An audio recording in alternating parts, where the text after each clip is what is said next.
Elon Musk may just put an end to Russia. As you already know, there's been an ongoing political tension between Russia and Ukraine. There have been no formal diplomatic relations since 24 February 2022. The Russian Federation and Ukraine are currently in a state of war. The Russo-Ukrainian War began in 2014 following the Russian annexation of Crimea from Ukraine. Then, in February 2022, Russia invaded Ukraine across a broad front. As it has been a widely publicized event, Elon Musk has been constantly involving himself in this publicized event.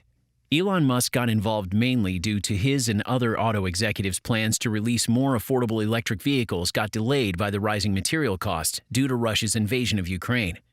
According to an analyst and industry forecaster Benchmark Mineral Intelligence, rising prices for nickel, lithium, and other EV parts could slow down and even reverse the long-term trend of falling costs for batteries, which is the most expensive part of the cars. This might not be a great problem for Elon Musk, but it is. Russia produces about 7% of the world's mined nickel.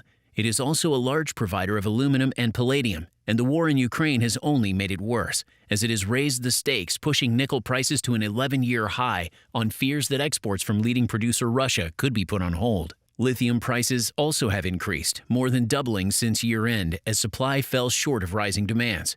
Raising EV prices caused by hikes over the past year by Tesla, owned by Elon Musk, and startup Rivian Automotive matter because consumers are not going to pay a massive premium for a technology that many do not yet fully want. Tesla raised the price for its least expensive Model 3 sedan by 18% to $44,990 since December 2020 as supply chain woes weigh. Musk also stated in January that Tesla is not developing a $25,000 car he promised during 2020 Battery Day, saying there are too many things on his mind. This is more than a reason for Elon Musk to want to end Russia, as his sales are taking a deep hit. Therefore, he's been following up on the Russian invasion pretty closely. More than a week after the war on Ukraine commenced, Elon Musk proved he plans to stop Russia. That being said, when a large number of companies started to suspend and seize all their activities or services in Russia, their leaders have not personally taken a position in this war. And most often the reason is they have no choice but to stop all Russian activities due to the sanctions of the United States, the European Union, and their allies. Thus, all business leaders have different opinions rather than stay neutral on social issues. However, Elon Musk is not that leader. Elon Musk decided to side with Ukraine. He even tweeted about it to his 76 million followers on Twitter. "Hold strong, Ukraine," tweeted Tesla's chief executive officer the following week, a message with 3 Ukraine flags on the left and 3 others on the right. And in case there were any doubts about his tweets, he added a second message in which he posted sympathies to the great people of Russia who do not want this. He is out to get Russia after all. He has the resources to end Russia. Ironically, his choice to side with Ukraine comes days after he sent Starlink satellite internet access terminals designed by SpaceX, his other company, to Ukraine. Initially, Elon Musk had been challenged on Twitter by Mikhailo Fedorov, Ukrainian vice prime minister, although Musk warned that these Starlink terminals are likely the target of attacks by Russian hackers. As it so happens, Starlink is the only non-Russian communication system still working in some areas of Ukraine, so the possibility of being targeted is high. He even tweeted caution saying turn on Starlink only when needed and place antenna as far away from people as possible, adding place light camouflage over the antenna to avoid visual detection. Although Elon Musk's efforts to aid Ukraine has been met with positive comments on social media, many have asked him to pick a fight with Russia. Elon Musk stated he will not comply with the request of some government pro-Ukraine to block Russian access to Starlink.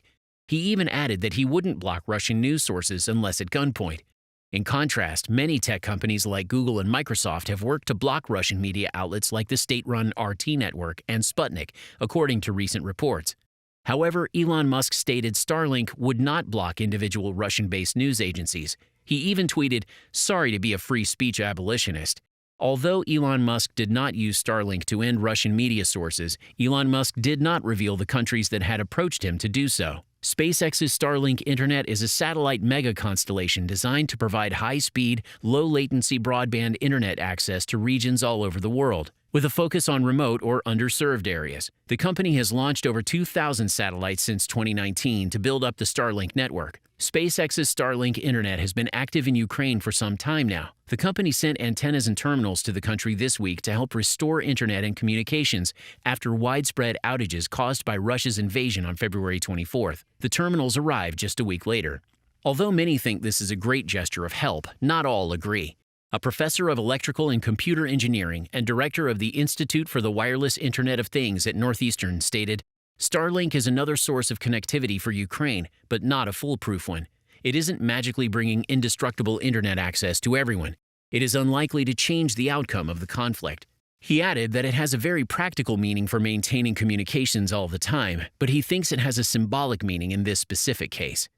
This is not the only time someone thought it was unnecessary for Elon Musk's Starlink to be sent to Ukraine. Reports have been made which state that it is not easy for an invading army to cut a country off from the internet, which is provided by several companies through several mediums, including fiber optic cables, cellular networks, and other satellite internet services. They even mocked, saying this wasn't Tonga, where one vulnerable cable supplies the internet to an entire nation. Thus, it is perhaps even harder to cut the internet off in a country like Ukraine, which for years has faced cyber attacks from Russia. As a precaution, it has had to make its internet services as resistant to attacks as possible. On a side note, Musk's generosity is just a front for getting rid of old stock. The boxes appear to contain older Dishy models, which were used during Starlink's year-long beta test.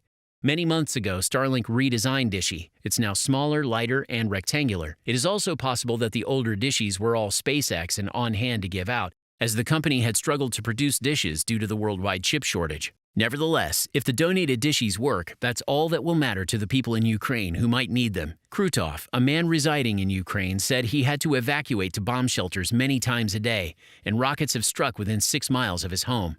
The situation is dangerous and exhilarating. However, his internet and cell service have stayed on so far. Looks like Elon Musk's efforts to aid Ukraine is not all that bad, and that's more the reason for him to end Russia. On a more recent note, Elon Musk has said that the company is focusing on cyber defense and overcoming signal jamming amid Russia's ongoing invasion of Ukraine. He stated some Starlink terminals near conflict areas were being jammed for several hours at a time. Although Elon Musk is taking a diplomatic side on ending Russia, which is what tech CEOs tend to do, he's taken some jabs at the Russian president. Earlier this month, the U.S. had sanctioned various parts of the Russian economy, including Roscosmos, the Russian space agency. As a response, a Russian space chief warned that it would stop providing rocket engines to the U.S. Dmitry Rogozin, the head of Roscosmos, remarked that Moscow had delivered 122 RD-180 engines to the U.S. since the 1990s.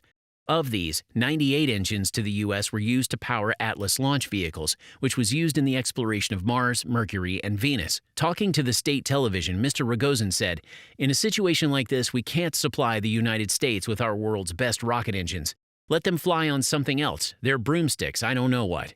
Replying to this, SpaceX boss Elon Musk taunted this announcement by posting a video of SpaceX's Falcon 9 rocket launching another 47 satellites into orbit and tweeted, "American broomsticks." In conclusion, Elon Musk is more than powerful enough to end Russia in a single attack by disabling their media sources, but he's keeping a tactful involvement between two countries and aiding the needful one as much as possible. What goes on during the war is something we all have to wait and watch.